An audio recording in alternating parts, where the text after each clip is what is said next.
Nararanasan mo rin ba ito? 3 oras ng madaling araw na naman at muli kang nagigising para maglakad papunta sa banyo. Hindi na ito ang unang beses ngayong gabi. Ang tuloy-tuloy na paggambala na ito ay hindi lang sumisira sa tulog mo. Unti-unti nitong ninanakaw ang lakas, linaw ng isip at sigla mo kinabukasan. Ramdam mo ang inis sa bawat pagbangon at paglakad mo sa dilim habang ang katabi mo sa kama ay mahimbing na mahimbing ang tulog. At napapatanong ka, bakit ako? Ganito na ba talaga kapag tumatanda? Marami ang naniniwala na. At tuluyan na lang nilang tinatanggap ang walang katapusang pagod, ang takot na madapa sa dilim at ang ideya na hindi na sila makakatulog ng diretso buong gabi. Pero gusto kong maging malinaw sa iyo. Hindi kailangang ganito. Hindi mo kailangang tanggapin ang buhay na laging putol-putol ang tulog at puno ng pagod ang mga araw. Ako si Ilse Gracia Prescott. Isang manggagamot na may mahigit 20 taong karanasan. Inialay ko ang aking karera sa pag-unawa sa masalimuot na mundo ng pantog at ng urinary system. Eh, libo-libong kalalakihan at kababaihan na katulad mo ang dumaan sa aking klinika na pakiramdam ay wala ng pag-asa. Ngunit paulit-ulit, nasaksihan ko ang kahanga-hangang pagbabago sa kanilang kalagayan. Ngayong araw hindi ako magbibigay ng pangkaraniwang payo. Ibinabahagi ko sa iyo ang isang mahalagang estratehiya sa urology. Isang paraan kung paano at mas mahalaga kailan dapat uminom ng tubig upang mabawi mo ang mahimbing mong mga gabi. Napakasimple ng teknike na ito. Napakalohikal ngunit madalas hindi napapansin. Kaya mapapaisip ka kung bakit ngayon mo lang ito nalaman. Samahan mo ako hanggang dulo dahil ang kaalamang ito ay hindi lang makakapagpabago ng iyong mga gabi. Maaari nitong baguhin ang iyong buhay. Bago ko ibigay ang solusyon, gusto kong maunawaan mo ang kabuuang larawan nito. Alam mo ba na hanggang 70% ng mga may edad 6 na pataas ay nagigising ng hindi bababa sa isang beses bawat gabi para umihi at para sa marami, 2, 3 o higit pa. May tawag dito, nocturia. At hayaan mong maging malinaw. Ako kahit karaniwan ito, hindi ito normal. Hindi ito simpleng bahagi lang ng pagtanda. Isa itong babalang tila sirenang umaalinggaw sa gabi. Isang senyas mula sa iyong katawan. At ang mga epekto ng hindi pagpansin dito ay mas seryoso kaysa sa inaakala mo. Manatili ka hanggang sa huli dahil ibubunyag ko hindi lamang kung bakit ito nangyayari kundi ang eksaktong estratehiya. Ang paraang itinuturo namin sa aming mga pasyente upang maputol ang nakakapagod na siklong ito. Ipinapangako ko ang huling revelasyon ay maaaring tuluyang magbago ng iyong mga gabi. May dahilan kung bakit tinatawag naming silent epidemic ang nocturia. Hindi ito madalas pag-usapan. Marami ang tahimik na nagtitiis, may kasamang hiya o pagsuko sa sitwasyon. Ngunit sa loob ng aking klinika, naririnig ko ang mga totoong kwento.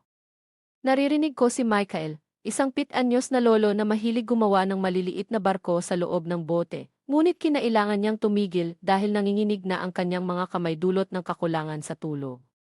Naririnig ko rin ang kwento ni Susan, isang 7 na retiradong guro na nadulas at nabalian ng balakang habang papunta sa banyo isang gabi. Isang aksidente iyon na nagbago sa takbo ng kanyang buhay at nag-alis sa kanya ng kalayaan. Hindi ito basta kwento lang. Ito ang masakit na katotohanan na araw-araw kong naririnig. Ang problema ay hindi lang simpleng pagkapagod. Mas malalim at seryoso ito kaysa roon. Pag-usapan natin ng direkta ang mga panganib na nakatago sa likod ng mga pagbangon mong ito tuwing gabi. Una, ang panganib ng pagkahulog. Sa dilim, kalahating tulog halos wala sa ayos ang balanse mo. Ang simpleng paglalakad papuntang banyo ay nagiging parang obstacle course. Isang nakausling alpombra, isang sulok ng mesa, isang maling hakbang at ang kapalit ay maaaring isang pinsalang magbabago ng iyong buhay. Para sa isang nakatatanda, ang pagkabali ng balakang ay madalas nagiging simula ng mabilis na paghina ng katawan at kalusugan. Ikalawa, ang epekto nito sa iyong pag-iisip at kalusugan ng utak. Ang mahimbing na tulog ay hindi luho. Isa itong pangangailangan. Habang ikaw ay natutulog, nililinis ng utak mo ang sarili nito. Inaayos ang mga alaala at inaalis ang mga lasong naipon sa maghapon. Kapag gabi-gabi itong napuputol, hindi nagagampanan ng maayos ang prosesong iyon. Ang resulta, lutang na pakiramdam, hirap mag-concentrate, mahina ang memorya at sa paglipas ng panahon, mas mataas na panganib ng mga neurodegenerative na sakit. Hindi lang edad ang dahilan kung bakit ka nagiging makakalimutin. Madalas, kakulangan ito sa dekalidad na tulog.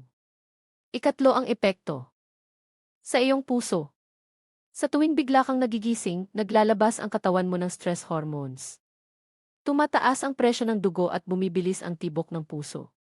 Kung nangyayari ito ng ilang beses bawat gabi, para mong inilalagay sa tuloy-tuloy na stress ang iyong cardiovascular system. Maraming pag-aaral ang nag-ugnay ng malalang nokturya sa mas mataas na panganib ng hypertension at iba pang sakit sa puso. At panghuli ang emosyonal na epekto nito. Ang tuloy-tuloy na pagkapagod ay unti-unting kumakain sa iyong saya. Nagiging iritable ka, mas madaling kabahan at maaari pang humantong sa depresyon. Unti-unti kang inilalayo nito sa mga bagay na mahal mo at sa mga taong mahalaga sa iyo. Para kang nakakulong sa isang siklo ng pagod na mahirap takasan. Pakiramdam mo hindi ka na ikaw. Bakit nga ba ito mas nagiging karaniwan habang tayo ay tumatanda? May ilang dahilan. Una, mas kaunti ang nagagawang antidiuretic hormone o GH ng katawan sa gabi. Ang EHT ang nagsasabi sa iyong mga bato na bawasan ang paggawa ng ihi habang natutulog ka. Kapag kulang ang GH, tuloy-tuloy ang paggawa ng ihi na parang pabrikang hindi humihinto. Ikalawa, maaaring lumiit ang kapasidad ng iyong pantog. Mas kaunting laman, mas madalas na pagpunta sa banyo. Ikatlo, at ito ang hindi alam ng marami, ang tinatawag na fluid redistribution. Kung namamaga ang iyong mga bukong-bukong sa maghapon, hindi nawawala ang likidong iyon. Kapag humiga ka na, wala ng gravity na humahawak dito sa iyong mga binti. Babalik ito sa daluyan ng dugo, daraan sa mga bato at mauwi sa iyong pantog na. Siyang gigising sa iyo makalipas ang ilang oras. Ngayong naunawaan mo na ang bigat ng problemang ito at ang siyensya sa likod nito, handa na tayong sirain ang mga maling paniniwala at buuin ang tamang solusyon. Bago ko ibahagi ang wastong estratehiya, kailangan muna nating itigil ang mga maling nakasanayan. Maraming tao, kahit mabuti ang intensyon ay gumagawa ng mga hakbang na lalo lamang nagpapalala sa nokturya. Basagin natin ang tatlong pinakakaraniwang mito. Mito bilang isa. Para maiwasan ang pag-ihi sa gabi, iinom ako ng kaunting-kaunting tubig sa maghapon. Ito ang pinakakaraniwang pagkakamali. At maniwala ka sa akin, ito rin ang pinaka-hindi nakakatulong. Mukhang lohikal naman hindi ba? Mas kaunting iniinom, mas kaunting ilalabas pero hindi ganoon kasimple ang katawan mo. Kapag kulang ka sa tubig sa maghapon, nagiging masyadong concentrated ang ihi mo. At ang sobrang tapang na ihi na iyon ay maaaring makairita sa lining ng pantog para itong pagpatak ng kalamansi o lemon sa sugat. Mahapdi at nakakairita. Dahil doon nagiging mas sensitibo ang pantog mo at nagpapadala ito ng signal na kailangan mo nang umihi ngayon kahit hindi pa talaga puno. Dagdag pa rito, kapag sa hapon ka lang bumabawi at biglang umiinom ng marami dahil sa nauhaw na katawan, ang sistema mo na nasa conservation mode ay susubukang iproseso ang lahat ng likidong iyon at madalas sa gabi pa. Sa madaling salita, ang sobrang pagtipid sa tubig sa araw ay maaaring magdulot ng mas madalas na pagbangon sa gabi. Mito bilang dalawa, maliit lang talaga ang pantog ko. Ganito na ako noon pa man. Tutu.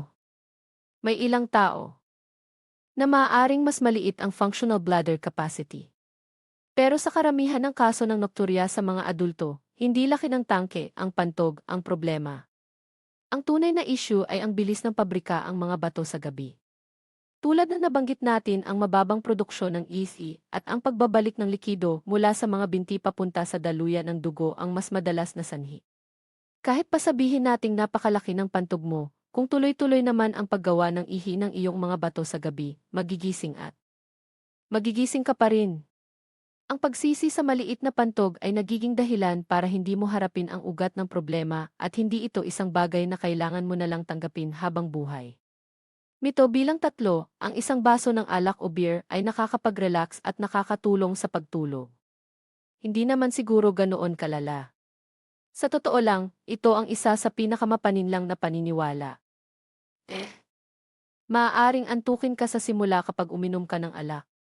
Pero sa likod nito, sinisira nito ang kalidad ng iyong pahinga, lalo na pagdating sa madalas na Pagpunta sa banyo. Ang alcohol ay isang malakas na diuretic. Mas malala pa pinipigil nito ang paglabas ng mahalagang antidiuretic hormone o DHEA. Kaya kapag uminom ka bago matulog, parang gumagawa ka ng perpektong kombinasyon para sa problema. Una, nagdagdag ka ng likido sa katawan. Ikalawa, pinatay mo ang natural na preno ng katawan na pumipigil sa labis na paggawa ng ihi sa gabi. Resulta, mas malaki ang sansa ng nocturia. Bukod pa rito, ginugulo ng alak ang kalidad ng tulog at madalas kang magising sa ikalawang kalahati ng gabi. Eksaktong oras na nagsisimula ring magreklamo ang iyong pantog. Ang pag-iwas sa alak lalo na ilang oras bago matulog ay isa sa pinaka-epektibong hakbang na maaari mong gawin. Ngayong alam mo na kung ano ang hindi gumagana, napakalaking hakbang na ang nagawa mo. Nilinis mo na ang daan. Handa ka na ba para sa estratehiyang tunay na epektibo? Narito ang puso ng ating pag-uusap. Ito ang paraang nakatulong sa napakaraming pasyente na mabawi ang kanilang mahimbing na tulog. Kalimutan mo na ang uminom ng mas kaunti. Ang bagong prinsipyo ay uminom ng mas matalino. Ang ASIM method ay isang 5 hakbang na estratehiya na madaling tandaan. Ang ASIM ay nangangahulugang adjust, soften, stop, integrate, manage. Isa-isahin natin ito at pagkatapos ay magdadagdag pa ako ng 2 mahalagang susi para maging mas matibay ang iyong plano. Unang hakbang, adjust ang iyong hydration. Uminom ng mas marami sa umaga. Ang pangunahing prinsipyo rito ay ilagay ang mas malaking bahagi ng pag-inom mo ng likido sa unang kalahati ng araw. Ang ginintuang panuntunan na ibinibigay ko sa aking mga pasyente ay ito. Sikaping maubos ang 75% ng iyong kabuang likido sa maghapon bago mag-4 ng hapon. Paano ito gagawin? Pagkagising mo pa lang, magsimula ka na agad sa 1 o 2 basong tubig para gisingin ang sistema mo. Sa buong umaga, magdala ng bote ng tubig at dahan-dahang sumipsip paminsan-minsan. Huwag mong hintayin na mauhaw ka. Ang uhaw ay senyales na medyo dehydrated ka na. Sa tanghalian, uminom ka pa ng 1 baso ng tubig. Sa ganitong paraan, binibigyan mo ang iyong mga bato ng sapat na oras sa maghapon para iproseso ang likido habang ikaw ay gising, kumikilos at nakatayo.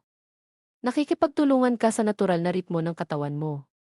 Pagsapit ng 4 oras ng hapon, maayos na ang hydration mo. At mula roon, maaari na tayong maghanda para sa gabi. Ikalawang hakbang, soften the transition. Dahan-dahan ang pagbaba.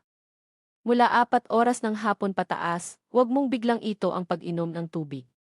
Pumasok tayo sa tinatawag na landing phase.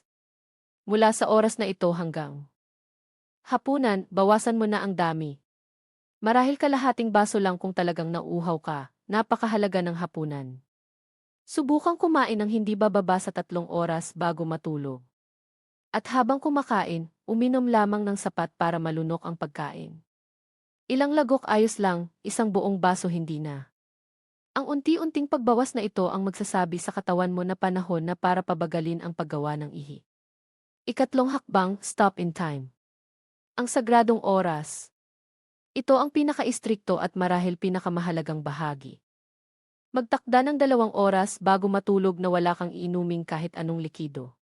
Kung 10 oras ng gi-oras ng tulog mo, ang huling patak ng iinumin mo ay dapat 8 oras ng walang eksepsyon. Ang 2 oras na ito ang panahong kailangan ng iyong mga bato para tapusin ang huling pag-filter at maipadala ang natitirang ihi sa pantog bago ka mahiga at makatulog. Kapag uminom ka sa loob ng 2 oras na iyon, malaki ang posibilidad na magiging aktibo pa rin ang iyong mga bato pagpatong ng ulo mo sa unan at malamang magigising ka. Bandang 1 oras o 2 oras ng madaling araw. Kung natutuyo ang bibig mo, maaari kang magmumog ng hindi nilulunok ang tubig o isang napakaliit na lagok lamang pero hindi 1 buong baso. Tandaan, sagrado ang patakarang ito. Iyan ang pinakapuso ng ASIM method. Pero may 2 pa tayong dagdag na hakbang na magpapalakas dito. Ika-4 na hakbang, integrate electrolytes. Pahusayin ang pagsipsip ng tubig sa katawan. Maliit na teknike ito na makakatulong para mas magamit ng katawan mo ang iniinom mong tubig. Ang hydration ay hindi lang basta pag-inom. Mahalaga ring makarating ang tubig sa mga selula mo. Dito pumapasok ang electrolytes. Simple lang ang ideya. Sa unang baso ng tubig mo sa umaga, Magdagdag ng kaunting kurot ng unrefined sea salt at ilang patak ng lemon juice. Ang asin ay nagbibigay ng sodium na tumutulong para mas maabsorb ng mga selula ang tubig. At ang lemon naman ay may potassium. Dahil dito, mas nagiging epektibo ang hydration mo sa umaga at nababawasan ang matinding uhaw sa hapon. Ikalimang hakbang, manage your dinner.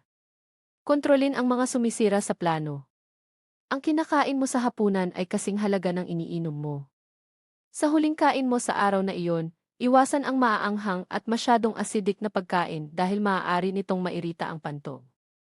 Iwasan din ang sobrang asukal o simpleng carbohydrates na maaaring magpataas ng produksyon ng ihi.